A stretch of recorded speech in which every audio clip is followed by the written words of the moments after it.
All right, welcome to The Explainer. Today we are diving into something pretty chilling. It's a potential answer to one of the biggest questions out there. Why does the universe seem so incredibly empty? So, this whole thing kicks off way back in 1950.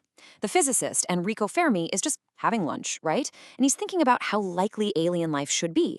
And he asks this super simple but game changing question: where is everybody? And boom, just like that, the Fermi Paradox was born. And that's the core of the paradox, right? The math, the odds, they all scream that the universe should be buzzing with life. But when we listen, nothing, not a peep. Just this eerie cosmic quiet that we call the Great Silence. Now, the dark force theory, it doesn't just explain that silence. It argues the silence itself is a massive warning sign. Okay, so before we get into the really scary stuff, let's just take a moment to really wrap our heads around the massive scale of this mystery. Think about it. On one side of the ledger, you have these absolutely mind-boggling numbers. Billions of galaxies, trillions of stars, countless planets. I mean, the potential for life seems practically infinite. But on the other side, the reality is nothing. Zip. A total, complete, deafening silence. Zero confirmed signal. So what if that silence isn't because we're alone? What if it's because making a sound is the single most dangerous thing a civilization could possibly do? And that's exactly where we're headed now. Welcome to the dark forest. This right here, this is the heart of the whole idea. The universe isn't some empty stage just waiting for us to show up and take a bow. No, it's a dark, armed forest at night. And every single civilization, it's a hunter, tiptoeing through the trees, trying to stay hidden. Because the second you reveal your location, you're no longer the hunter. You're the prey. And what's so terrifying about this is that the logic behind it isn't about good versus evil. It's not about malice or emotion. It's built on a few cold, hard, logical principles, what the theory calls the axioms of cosmic sociology. So axiom number one is super simple, but absolutely critical. Survival is everything. That's it. It's the primary need. It trumps curiosity. It trumps exploration. It even trumps kindness. You survive first. Everything else is a distant second. Okay, axiom 2. Civilizations always want to grow and expand. But here's the catch. The amount of stuff in the universe, all the matter and energy, it's finite. There's only so much to go around. So, what happens when everyone is trying to grow in a place with limited resources? You guessed it. Conflict becomes inevitable. It's a cosmic zero-sum game. So you take those two axioms, survival and expansion, and you add two more absolutely terrifying ideas into the mix. First, there's the chain of suspicion. Basically, you can never, ever be sure of another civilization's true intentions across the vastness of space. So the safest bet? Assume they're hostile. And then there's technological explosion. That civilization that looks primitive today, well, they could have a scientific breakthrough tomorrow and suddenly become an existential threat. You put all four of these together, and you get a perfect storm of inescapable strategic paranoia. And all of this leads to a horrifying game of cosmic strategy. You know, when the penalty for losing isn't just a setback, but total, complete annihilation, well, the rules of the game become chillingly simple. Okay, so picture this. You're one of those hunters in the forest, and suddenly you spot another one.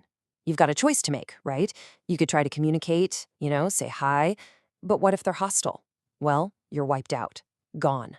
In game theory, they call that the sucker's payoff, and it means total extinction. Your other option? Attack first. Yeah, it's a grim choice, but based on this cold logic, it's the only one that guarantees you walk away. And this table here, it breaks down exactly why that is.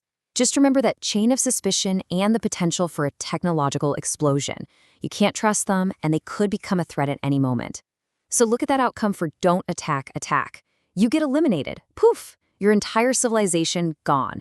Because that penalty is so catastrophic, it makes any other move just too dangerous. So attacking first becomes what's known as the risk-dominant strategy. See, it's not about trying to get the best possible outcome, it's about avoiding the absolute worst. Which brings this all home to a very real, very crucial question for us, for humanity. If this terrifying logic holds true, should we really be out there trying to announce our presence to the rest of the cosmos?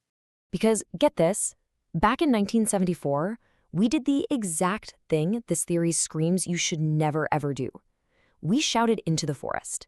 We beamed this powerful radio signal called the Arecibo message, packed with information about us and our solar system, and aimed it at a star cluster 25,000 light years away. And to give you some perspective on that, scientists have a scale for this kind of thing, the San Marino scale, to rate the risk of sending messages out into space. The Arecibo message, it scored an 8 out of 10. That's in the far-reaching category. According to dark forest theory, that's not just risky, it's unbelievably, monumentally reckless. And that right there is why this quote just hits the nail on the head. It's the core argument against programs like Active SETI, or what's called METI, Messaging Extraterrestrial Intelligence. I mean, why would you take that risk? Why would you ring the cosmic dinner bell when you have absolutely no idea who or what might come running? But, okay, there's a pretty big wrench you can throw into this whole idea of cosmic stealth. And it doesn't come from philosophy or strategy. It comes from the fundamental laws of physics. Here's the thing. You just can't cheat physics. The second law of thermodynamics basically says that using energy, running a civilization, creates waste heat. And for any advanced society, that heat has to go somewhere. It radiates out into space. You end up with this detectable infrared glow. Trying to hide it would be basically impossible. So, long story short, you can stop shouting, but you can't stop glowing. Okay, so let's put this all together. We have the grim logic of the forest on one side and the physical impossibility of truly hiding on the other. So where does that leave us? What should humanity's next move be on this cosmic chessboard? And this leads to a fantastic counter-argument, sometimes called the inverted Fermi Paradox. Think about it. We've been leaking radio waves for more than 100 years.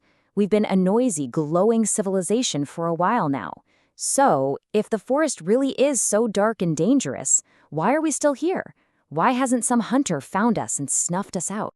Well, there are a few possible answers. Maybe that kind of ruthless aggression is actually super rare. Or maybe we're being protected somehow, like we're in a cosmic zoo or a nature preserve. Or, and this is probably the most chilling idea of all, maybe it's just that space is so incredibly vast that our little shouts and glows just haven't been noticed by the wrong civilization. Yeah. So if we decide to take the dark forest theory seriously, it pretty much writes our playbook for us. It gives us a clear strategy for our future among the stars. Listen with extreme care, grow as efficiently as you can, and whatever you do, never, ever reveal your location. And that really leaves us with the ultimate question, doesn't it? Our whole future in space, whether we decide to hide and listen or to stand up and shout hello, it all hinges on the answer to this one thing. Is the silence out there just peaceful, beautiful emptiness, or is it the tense, heavy quiet of a forest packed with hidden hunters, all just waiting for someone to make the first sound?